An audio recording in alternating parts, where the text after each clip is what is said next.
This is Local Edition. I'm Brad Pomerance in the San Gabriel Valley, joined again by Karen Davis. She is a member of the Glendora City Council. And even though redevelopment vanished, was it 6 years ago now? It's been a while. Yes. There's still redevelopment dollars that are trickling in to various jurisdictions, including Glendora. Who knew? Yes. How did that happen? Explain. Well, there was some money that the county had after the dissolution of redevelopment, and we've been waiting for that. And of course, with most bureaucracies, Right. It takes a while Takes for a little it to time. go through all of Right. the process. So finally, we saw the $2 million, and then we had some additional funds and reserve. And so that approximately $3.1 million, we decided to look at how we could get the most bang for our buck, Right. and do those things that residents might appreciate having done as quick as possible. Which is fantastic. I mean, I know Glendora well. It's a wonderful city, a beautiful city. I love your downtown area, a lot of development going on.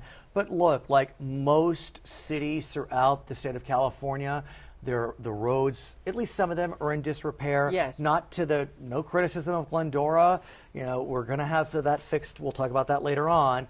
But like you said, you had money here. You had over $3 million that you could use to the benefit of Glendora residents. So, God, ultimately, it looks like you had about 31 projects under consideration. Essentially, 30-ish got approved. Is that right? Right. Yeah. And it was great when we looked at it to try to pare down the list, because the original list was even longer. As we pared it down, we tried to find those things that, one, would give value right away to the residents. Right.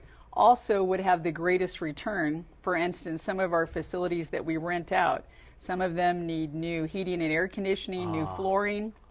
So if we fix those places up, we can rent them out and see a return. Yeah, higher rate. That's fair. So That's that fair. was great. And then other things like leaky roofs and some other problems that we were having, if we fix those, we would eliminate having any future repairs. Of course. So trying to look at it practically, where are we going to see the most value? Then, of course, residents would like to see their infrastructure repaired, so looking at streets so that folks could say, wow, my tax dollars at work. You know, Caltrans has been so great at that. Whenever they're doing a project, you see the big signs, your tax dollars at work, and everybody's like, oh, yay. Thank you, Caltrans. Yes, Right. So we wanted to do that in our own little way, try to find those things where people could see, wow, there's my money at work making the city better. So how quickly can we see construction begin? Because look, you know, we're great. It's been approved, but now what? Right. Hopefully, right now we're getting bids on some of these things. Okay. Some things can happen in-house. Some we have to go out to bid for. So as soon as those go out to bid and we get those bids back and approve them, then we'll be moving along. So hopefully, before the end of this calendar year, some of these things, folks, will see them happening. Let me ask you, do you think there's any chance we'll see some form of redevelopment return? I mean, we've been talking, I saw that expression, I get it. Yeah, I mean, it's dicey. You know, I thought maybe even in 13, 14, but probably not. Well, not anytime soon, especially not while Governor Brown is in Sacramento, because he's not a big fan of it. I know. I think that we would have a hard time. So maybe in the future it may reinvent itself in some different way. Right. Be resurrected. So your timing with regard to making these infrastructure repairs is probably good, in that there's a lot going on in terms of the infrastructure space. Aside from what may happen in Washington with the new administration, we don't know yet, but let's talk about what's happening in California. The voters of California were very generous back in November with Measure M. And Measure M is a transportation sales tax. And I happen to love the Gold Line. I take the Gold Line often to get here. We're in Irwindale today. And so it goes right through the San Gabriel Valley. At this point, though, it doesn't get to Glendora yet. No, it comes right to our city border right there at Citrus College. And so guess what? With Measure M, it's going to extend, no? Yes. So talk us through that. I mean, this has got to be incredibly exciting for... No, it's going to be great, because now those residents we have that commute, a lot of them already, I believe, are going over and parking in Azusa and hopping on. But this will give them that access to use the Gold Line. And our hope is that it will bring other folks to Glendora. They'll hop on the Gold Line either to the east or the west of us and say, wow, I think I want to get off and go shopping in Glendora, go to the village. And let me ask you, where do we know where the stop's going to be? Yes, it's going to be right at the corner of Glendora and Ada. Is that near the village? It's at the southernmost extent of the area that's zoned part of that village civic center. The reason I ask you, I mean, I've said this to you a million times, I love the village. I just think it is a crown jewel in this region. And I would hope that with the Gold Line, folks could get off and just be there and enjoy what the village has to offer. Does it? I mean, is it fairly accessible? Right now, where the village, most folks imagine it ending is at Foothill. But as technically it goes further. Right. And so what our hope is that as it gets closer to reality, the station being there, that some of that area along Glendora Avenue will continue to morph and change so that it invites folks to get off the train and walk north and go to restaurants, go to shops.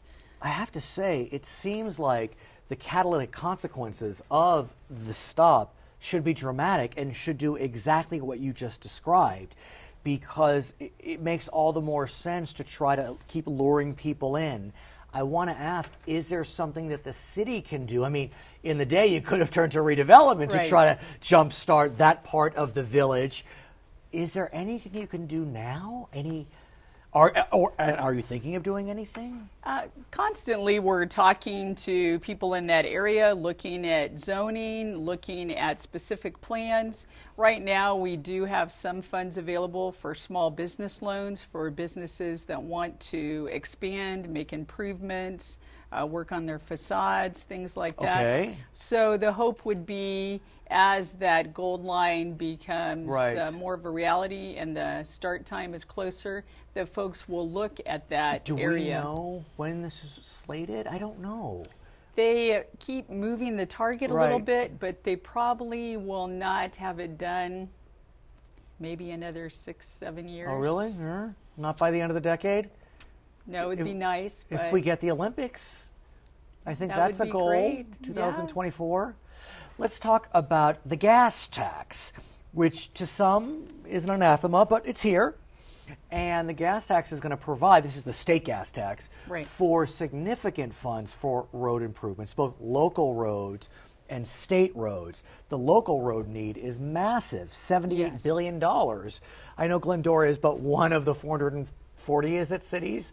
But what is Glendora starting to think about? How can we access those funds to our benefit? No, we're looking at that, and also from the LA County tax that was approved. So aside from the Gold Line, because M also gives... Because there's money available for streets and for the first mile and last mile to make some adaptations to your roads to be more bicycle friendly, all of those different things. So we're looking at the bigger picture of how can we morph our streets to be better and to be more friendly. So is this a process that Glendora will go at it on its own, or will you partner with kind of the San Gabriel Valley COG, I guess, to try to access Measure M funds, gas tax funds from Sacramento? Both. Right.